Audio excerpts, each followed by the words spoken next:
বাংলাদেশের সকল গ্রামে বাজারে শহরে ওয়ার্ডে ওয়ার্ডে ইউনিয়ন উপজেলা জেলা শহরের সকল পর্যায়ে সরকারি প্রতিষ্ঠানে অভিযোগ বাক্স বসানো হোক। জনতা তার অভিযোগসমূহ সেই বাক্সে জমা দিতে পারবেন। যখন অভিযোগের সংখ্যা গড়ে 10% নিচে চলে আসবে তখনই অন্তর্বর্তী সরকার নির্বাচনের আয়োজন করে ক্ষমতা হস্তান্তর করবে নির্বাচিত জনপ্রতিনিধি দল বা জোটের কাছে।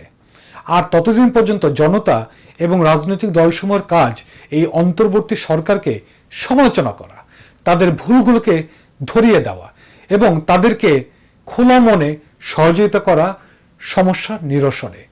রাজনৈতিক দলগুলোকে অনুরোধ করছি, আরও কিছুদিন ধৈর্য ধরুন, নতুনদেরকে দেশ মেরামত করতে সাহায্য করুন। জেলায় জেলায়, ইউনিয়ন থেকে ইউনিয়নে, শহরে শহরে রাষ্ট্র পরিকল্পনায় গণসংলাপ হোক। জনগণতান্ত্রিক রাষ্ট্রের ভাবনার মহান দায়িত্ব একমাত্র জনগণের।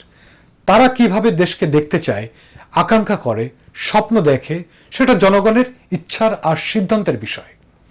উপদেষ্টাগণের ভাবনা করার দরকার নাই। এক কথায় জনগণ ভাববে আর উপদেষ্টারা পরিকল্পনা বাস্তবায়ন করবে। জনগণের দাবি প্রত্যাশাসমূহ লিপিবদ্ধ করে আগে সংস্কারের রোডম্যাপ তৈরি করা হোক, তারপর সেটার ভিত্তিতে নির্বাচনী রোডম্যাপ তৈরি করা হোক।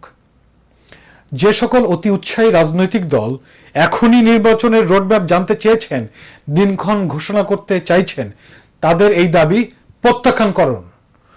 আগে জনগণের দাবি, তাদের ভাবনা, তার উপর ভিত্তি করে সেই লক্ষ্যে পূরণের মধ্য দিয়ে পরবর্তী নির্বাচনের রোডম্যাপ ঘোষণা করা হোক।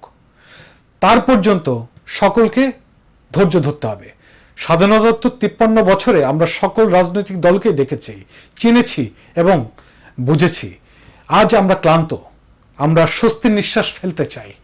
অন্তর্বর্তী সরকার যেদিন ক্ষমতা হস্তান্তর করবে তারপর থেকে রাজনৈতিক দল আপনারা না হয় আপনাদের পরিকল্পনা অনুসারে এগিয়ে যাবেন।